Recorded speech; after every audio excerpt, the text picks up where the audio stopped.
ಹುಮ್ನಾಬಾದ್ ಪಟ್ಟಣದಲ್ಲಿ multi speciality hospital ಮಾಡ್ತೀನಿ ಅಂತ ಹೇಳಿದರು. ಏನು ಇಂಡಿಪೆಂಡೆಂಟ್ ಆಯಿತು ಭಾರತ ದೇಶ, ಈ ನಿಜಾಮುನ್ ಕಾಲದಾಗ ಏನು ಕರ್ನಾಟಕ ಇತ್ತು, ಅದಾದ್ಮೇಲೆ 1.5 ವರ್ಷಕ್ಕೆ ನಮಗೇನು ಇಂಡಿಪೆಂಡೆಂಟ್ ಆಯಿತು, ಎಂದೂ ಕೂಡ ನಾವು ಇಂಥ ಪ್ರವೃತ್ತಿ ನಾವು ನೋಡಿಲ್ಲ. ಇವತ್ತು ಹುಮ್ನಾಬಾದ್ ಕ್ಷೇತ್ರದಲ್ಲಿ ನಡೀತಾ ಇದೆ. ಇದಕ್ಕೆ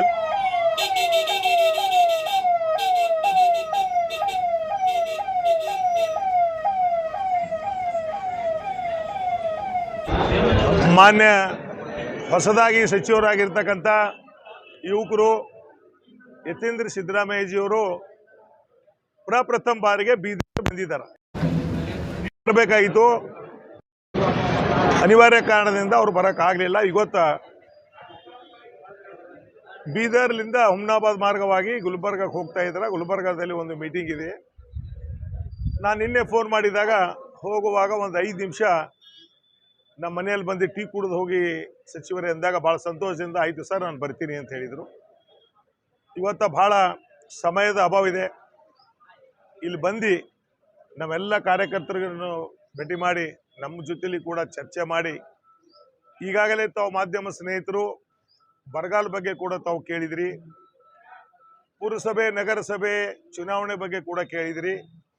ಎಲ್ಲದಕ್ಕೂ ಕೂಡ ಸಚಿವರು ಭಾಳ ಇದರಿಂದ ಉತ್ತರ ಒದಗಿಸಿದ್ದಾರೆ. ಇವತ್ತು ನಾನು ಕೂಡ ಅವ್ರಿಗೆ ಹೇಳಿರ್ತಕ್ಕಂಥದ್ದು ಸಚಿವರಿಗೆ, ಬೀದರ್ ಜಿಲ್ಲೆಯಲ್ಲಿ ವಿಶೇಷವಾಗಿ ಹುಮ್ನಾಬಾದ್ ಮತಕ್ಷೇತ್ರದಲ್ಲಿ ಮಳೆ ಬಹಳ ಕಡಿಮೆ ಆಗಿದೆ. ವಾಡಿಕೆಗಿಂತ ಸುಮಾರು 60% ಮಳೆ ಕಡಿಮೆ ಆಗಿದೆ. ಇವತ್ತು ರಾಜ್ಯದಲ್ಲಿ ಅಥವಾ ಬೀದರ್ ಜಿಲ್ಲೆಯಲ್ಲಿ ರೈತಾಪಿ ಭಾಳ ಕಷ್ಟದಲ್ಲಿದ್ದಾರೆ. ಇವತ್ತು ಬರಗಾಲ ಘೋಷಣೆ ಮಾಡಬೇಕು. ನಾನು ಮುಖ್ಯಮಂತ್ರಿಗಳಿಗೆ ಕೂಡ ನಾವು ಮೊನ್ನೆ ಬಂದಾಗ ವಿನಂತಿ ಮಾಡಿದ್ದೀವಿ. ತಾವು ಕೂಡ ಸಿದ್ದರಾಮಯ್ಯ ಸಾಹೇಬರಿಗೂ ಮತ್ತು ಮುಖ್ಯಮಂತ್ರಿಗಳಿಗೂ ಕೂಡ ಹೇಳಿ ಬರಗಾಲ ಘೋಷಣೆ ಮಾಡ್ತಕ್ಕಂಥ ಕಾರ್ಯ ಮಾಡಬೇಕು ಅಂತ ನಾನು ಸಚಿವರಿಗೆ ಮನವಿ ಮಾಡಿದ್ದೀನಿ. ಸಚಿವರು ಭಾಳ ಒಳ್ಳೆಯ ರೀತಿಯಿಂದ ಸಮಾಧಾನವಾಗಿ ಅದಕ್ಕೆ ಮಾಡ್ತಕ್ಕಂಥ ಪ್ರಯತ್ನ ನಾವು ಮಾಡೋಣ. ಕೆಲವೊಂದು ನಾರ್ಮ್ಸ್ ಇದೆ, ನಮಗೂ ಕೂಡ ಇದೆ. ರಾಜ್ಯ ಸರ್ಕಾರ ಬರಗಾಲ ಘೋಷಣೆ ಮಾಡಬೇಕಾಗಿತ್ತು ಅಂದ್ರೆ ಕೆಲವೆಲ್ಲ ಇದು ಇದೆ, ಅದೆಲ್ಲ ನೋಡಿ ಮಾಡ್ತಕ್ಕಂಥ ವ್ಯವಸ್ಥೆ ಇದೆ. ಅದರಲ್ಲಿ ನಮ್ಮ ಮುಖ್ಯಮಂತ್ರಿಗಳು ಕೂಡ ಈ ರೈತಾಪಿ ಏನು ಬೀದರ್ ಜಿಲ್ಲೆ ಇರ್ಬೋದು, ರಾಜ್ಯದಲ್ಲಿರ್ಬೋದು, ಏನು ಕಷ್ಟದಲ್ಲಿದ್ದಾರೆ ಅದು ಕೂಡ ಅವರು ನೋಡಿದಾರ. ಯಾಕಂದ್ರೆ ಇವತ್ತು ಹುಮ್ನಾಬಾದಲ್ಲಿ ವಿಶೇಷ ಹೇಳಬೇಕಾಗಿತ್ತಂದ್ರೆ ಬೀದರ್ ಜಿಲ್ಲೆಯಲ್ಲಿ ಹುಮ್ನಾಬಾದಲ್ಲಿ ಭಾಳ ಮಳೆ ಕಡಿಮೆ ಆಗಿದೆ. ಇವತ್ತು ಎಲ್ಲ ರೈತರು ಏನು ಬಿತ್ತನೆ ಮಾಡಿದಾರ ಅವ್ರ ಪಾಪ ಹೊಲಗಳಲ್ಲಿ ಹೋಗಿ ಮೇಲ್ಗಡೆ ಇದ್ದಾರೆ, ಯಾವಾಗ ಬರ್ತದ ಮಳೆ ಬರ್ತದ ಅಂತ. ಇಲ್ಲಿವರೆಗೆ ಮಳೆ ರಾಯ ಬಂದಿಲ್ಲ. ಇವತ್ತು ಅವ್ರು ನೋಡ್ತಾ ಇದ್ರಿ ಯಾವ ರೀತಿ ಬೇಸಿಗೆ ಸಮಯದಲ್ಲಿ ಯಾವ ರೀತಿ ಬಿಸಿಲಿದೆ, ಅದೇ ರೀತಿ ಮಳೆಗಾಲದಲ್ಲಿ ಕೂಡ ಬಿಸಿಲು ಅಷ್ಟೊಂದು ಇದು ಇದೆ. ಇವತ್ತೇನು ರೈತಾಪಿ ಜನ ಬಹಳಷ್ಟು ಸಂಕಷ್ಟದಲ್ಲಿದ್ದಾರೆ, ಕಷ್ಟದಲ್ಲಿದ್ದಾರೆ. ಆದಷ್ಟು ಬೇಗನೆ ನಮ್ಮ ಸರ್ಕಾರ ತೀರ್ಮಾನ ಮಾಡ್ತಕ್ಕಂಥದ್ದು ಆಗಬೇಕು. ಮತ್ತು ಏನು ರೈತಾಪಿ ಏನು ರೈತರು ಕಷ್ಟದಲ್ಲಿದ್ದಾರೆ, ಇವತ್ತು ಅವರಿಗೆ ಯಾವ ರೀತಿ ಸಹಾಯ ಮಾಡೋಕ್ಕೆ ಸಾಧ್ಯ ಇದೆ ಸರ್ಕಾರ ವತಿಯಿಂದ ಮಾಡಬೇಕು ಅಂತ ನನ್ನ ಪರವಾಗಿ ಕೂಡ ನಮ್ಮ ರಾಜ್ಯದ ಜನಪ್ರಿಯ ಮುಖ್ಯಮಂತ್ರಿಗಳಾದಂಥ ಡಿ.ಕೆ. ಶಿವಕುಮಾರ್ ಸಾಹೇಬರಿಗೂ, ಉಪಮುಖ್ಯಮಂತ್ರಿಗಳಾದಂಥ ಜಿ. ಪರಮೇಶ್ವರ್ ಸಾಹೇಬರಿಗೂ ಮತ್ತು ಎಲ್ಲ ಸಚಿವ ಸಂಪುಟದ ಸಚಿವರಿಗೂ ಕೂಡ ನಾನು ವಿನಂತಿ ಮಾಡ್ತೀನಿ.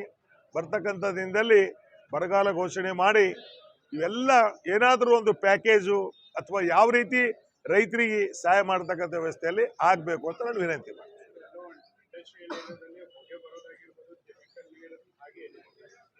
ಈಗ ನೋಡಿ, ನೀವು ಪದೇ ಪದೇ ಕೇಳ್ತಾ ಇದ್ರಿ, ನೀವು ಯಾವುದೂ ಕೂಡ ಈ ಮೀಡಿಯಾಲಿಂದ ನಿಮ್ಗೆ ಹೇಳಕ್ಕೆ ಇಚ್ಛೆ ಪಡ್ತೀನಿ. ಇಲ್ಲಿರ್ತಕ್ಕಂಥ ಶಾಸಕರು ಚುನಾವಣೆ ಪೂರ್ವದಲ್ಲಿ ಏನು ಹೇಳಿದ್ರು, ನನ್ನ ಮೇಲೆಲ್ಲ ವಿಡಿಯೋಗಳಿವೆ, ನಿಮಗೆ ನಾನು ಕಳಿಸ್ತೀನಿ. ವಿಶೇಷವಾಗಿ ನಮ್ಮ ಇವರು ಕೂಡ ನೋಡಬೇಕು. ಏನು ಹೇಳಿದ್ರು ಅವರು, ಹುಮ್ನಾಬಾದ್ ಪಟ್ಟಣದಲ್ಲಿ ಈ ಕ್ಷೇತ್ರದಿಂದ ನನ್ನನ್ನು ಶಾಸಕನಾಗಿ ಮಾಡಿದ್ರಂದರೆ ನಾನು ಪೊಲ್ಯೂಷನ್ ಮುಕ್ತ ಹುಮ್ನಾಬಾದ್ ಮಾಡ್ತೀನಿ ಅಂತ ಹೇಳಿದರು. ಇನ್ನೊಂದು ಏನು ಹೇಳಿದರು, ಹುಮ್ನಾಬಾದಲ್ಲಿ ನಾನು ಇಂಡಸ್ಟ್ರಿ, ನಾನು ಸ್ವಂತ ಶುಗರ್ ಫ್ಯಾಕ್ಟ್ರಿ ಹಾಕ್ತೀನಿ ಅಂತ ಹೇಳಿದರು. ಎಲ್ಲರೂ ಕೂಡ ನನ್ನ ಹತ್ರ ಕ್ಲಿಪ್ ಇದೆ. ಅದರ ನಂತರ ಏನು ಹೇಳಿದರು, ಹುಮ್ನಾಬಾದ್ ಪಟ್ಟಣದಲ್ಲಿ ಮಲ್ಟಿ ಸ್ಪೆಷಾಲಿಟಿ ಹಾಸ್ಪಿಟಲ್ ಮಾಡ್ತೀನಿ ಅಂತ ಹೇಳಿದರು. ಯಾವತ್ತು ಕಾರ್ಯ ಅವರು ಮಾಡಿದಾರ ನನಗೆ ಹೇಳಿ, ಯಾವುದಾದ್ರೂ ಒಂದು ಕೆಲಸ. ಹುಮ್ನಾಬಾದಲ್ಲಿ ನನ್ನ ಮನೆ ಎದುರುಗಡೆ ಇರ್ತಕ್ಕಂಥ ರೋಡು, ಹಿಂದೆ ಬಸವರಾಜ ಬೊಮ್ಮಾಯಿಯವರು ಮುಖ್ಯಮಂತ್ರಿಗಳಿದ್ದಾಗ ನಾವು ಎಡಿಷನಲ್ ಫಂಡ್ ತಂದು ರೋಡ್ ಮಾಡಿದೆವು, ಶಾಸಕರು ಉದ್ಘಾಟನೆ ಮಾಡಿದ್ರು, ಮಾಡಲಿ ಪಾಪ ನಮಗೆ ಸಂತೋಷ ಇದೆ. ಆ ಸಮಯದಲ್ಲಿ ಪ್ರವಾಸಿ ಮಂದಿರದ ಹತ್ರ ಶಾಸಕರು ಈ ರೋಡ್ ಬಗ್ಗೆ ಇನಾಗ್ರೇಷನ್ ಮಾಡಿದಾಗ ಕೆಲವು ಮಾತುಗಳನ್ನು ಆಡಿದ್ರು. ನನ್ನ ಹತ್ರ ವಿಡಿಯೋ ಇದೆ, ನಿಮ್ಗೆ ಕಳಿಸ್ತೀನಿ, ದಯಮಾಡಿ ತಾವು ವೈರಲ್ ಮಾಡಿ. ಶಾಸಕರು ಅವಾಗ ರೋಡ್ ಬಗ್ಗೆ ಏನೂ ಮಾತಾಡಿಲ್ಲ, ಇದು ಕೆಲಸದ ಬಗ್ಗೆ ಯಾರು ಮಾಡಿದ್ರು ಅದ್ರ ಬಗ್ಗೆ ಮಾತಾಡಿಲ್ಲ. ಇಚ್ಛಾಶಕ್ತಿ ಬೇಕು ನನಗೆ. ಇವತ್ತು ಇಲ್ಲಿರ್ತಕ್ಕಂಥ ರಾಸಾಯನಿಕ ಕಾರ್ಖಾನೆಗಳು ಇವತ್ತು ಹ್ಯಾಂಗ ಮುಕ್ತ ಮಾಡಿದ್ದೀನಿ, ಅದು ಮಾಡ್ತಕ್ಕಂಥ ಇಚ್ಛಾಶಕ್ತಿ ನನಗಿತ್ತು. ಹಿಂದಿರ್ತಕ್ಕಂಥ ಶಾಸಕರಿಗೆ ಇಚ್ಛಾಶಕ್ತಿ ಇದ್ದಿಲ್ಲ. ಆ ಇಚ್ಛಾಶಕ್ತಿಲಿಂದ ನಾನು ಇವತ್ತು ಬಂದ್ ಮಾಡಿದ್ದೀನಿ ಅಂತ ಪಾಪ ಶಾಸಕರು ಮೇಲೆ ಕೈ ಮಾಡಿ ಹೇಳಿದ್ರು. ಎಂದ ಈ ರೋಡ್ ಇನಾಗ್ರೇಷನ್ ದಿನ.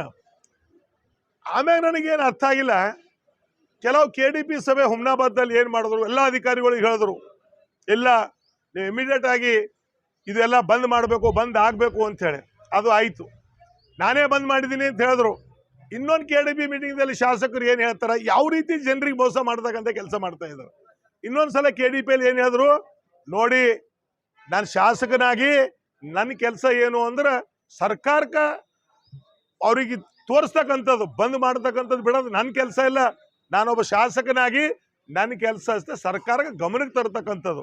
ಏನು ಪೊಲ್ಯೂಷನ್ ಬಗ್ಗೆ ಈ ರೀತಿ ಯೂಟರ್ನ್ ಮಾಡ್ತಕ್ಕಂಥವ್ರು ಇವ್ರು ಯಾವ ರೀತಿ ಜನರಿಗೆ ಇವರು ಏನು ಕೊಟ್ಟ ಭರವಸೆ ಕೊಟ್ಟ ಮಾತು ಒಂದಾದ್ರೂ ಈಡೇರಿಸ್ತಕ್ಕಂಥ ಇದೆ ಅಂತ ನೀವೇ ಹೇಳಿ. ನಿಮ್ಮ ಮಾಧ್ಯಮದ ಮೂಲಕ ನೀವು ಅನೇಕ ಚಟುವಟಿಕೆಗಳು ವಿಸ್ತರಣೆ ಮಾಡಿದ್ರಿ. ಇವಾಗ ಶಾಸಕರು ಪಾಪ ಎಲ್ಲೋ ಹಳಿಕೇಡು ಚುಡುಗುಪ್ಪಲಿಂದ ಬರ್ತಾ ಇದ್ರು, ಒಳಕಿಂಡಿ ಮ್ಯಾಗ ಒಂದು ಸ್ಯಾಂಡ್ ಲಾರಿ ಬರ್ತಾ ಇತ್ತು.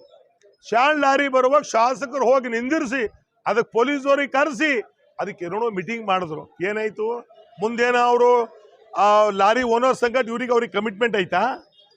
ಇವರೇನು ಲಾರಿದಲ್ಲಿ ಸ್ಯಾಂಡ್ ಬರ್ತಾ ಇತ್ತು, ಆ ಸ್ಯಾಂಡ್ ಓನರ್ಸ್ಗೆ MLAಗೆ ಕಾಂಟ್ಯಾಕ್ಟ್ ಆಯ್ತಾ, ನೀನು ಇಷ್ಟು ಕೊಡು ಅಷ್ಟು ಕೊಡು ಅಂತ.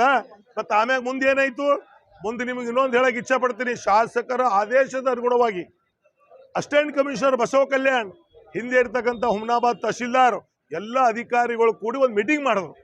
ಏನಂತ ಅಂದ್ರೆ ಹಳಿಕೇಡಿಕೆಯಲ್ಲಿ ಒಂದು ಚೆಕ್ ಪೋಸ್ಟ್ ಮಾಡ್ತೀವಿ ಅಂತ ಹೇಳಿ. ಎಲ್ಲ ನಿಮ್ಮ ಹತ್ರ ಇದೆ, ನೀವು ನೋಡಿ. ಚೆಕ್ ಪೋಸ್ಟ್ ಮಾಡ್ತೀವಿ, ಆ ಚೆಕ್ ಪೋಸ್ಟಲ್ಲಿ ಯಾವುದೇ ಲಾರಿ ಯಾವುದೇ ಮೆಟೀರಿಯಲ್ ಬರಬೇಕಾಗಿತ್ತು ಚೆಕ್ ಪೋಸ್ಟಲ್ಲಿ ಎಂಟ್ರಿ ಆಗಿ ಬರಬೇಕು. ನಾವಲ್ಲಿ ಒಂದು ಚೆಕ್ ಪೋಸ್ಟ್ ಮಾಡ್ತೀವಿ ಅಂತ ಶಾಸಕರು ಹೇಳಿದ್ರು, ಅಸಿಸ್ಟೆಂಟ್ ಕಮಿಷನರ್ ಹೇಳಿದ್ರು. ಅದು ಕಾರ್ಯರೂಪಕ್ಕೆ ಬಂತ, ಚೆಕ್ ಪೋಸ್ಟ್ ಕಾರ್ಯರೂಪಕ್ಕೆ ಬಂತ. ಇವರೆಲ್ಲ ಮೀಟಿಂಗ್ ಮಾಡಿ ದಯಮಾಡಿ ನಿಮ್ಗೆ ಏನು ಹೇಳ್ತೀನಿ ಕೇಳಿ. ये सब बात करे सो आपको मैं भेज दूं। ये जो तहसीलदार मीटिंग करा, AC मीटिंग करा, आपके मीडिया दरअसल से मैं देखा हूं। और उसके बाद क्या हो गया? कुछ भी नहीं हो गया। कुछ हो गया क्या? आप बोलिए, ಇದು ಮಾಡ್ತಾ ಇದ್ದು ಸತ್ಯನಾ? JK ಅವರೇ ಕರೆಕ್ಟಾ ಸುಳ್ಳು? ಅವ್ರು ಮಾಡ್ತೀನಿ ಅಂತ ಹೇಳಿದ್ರು, ಇಲ್ಲಿವರೆಗೆ ಏನು ಮಾಡಿ.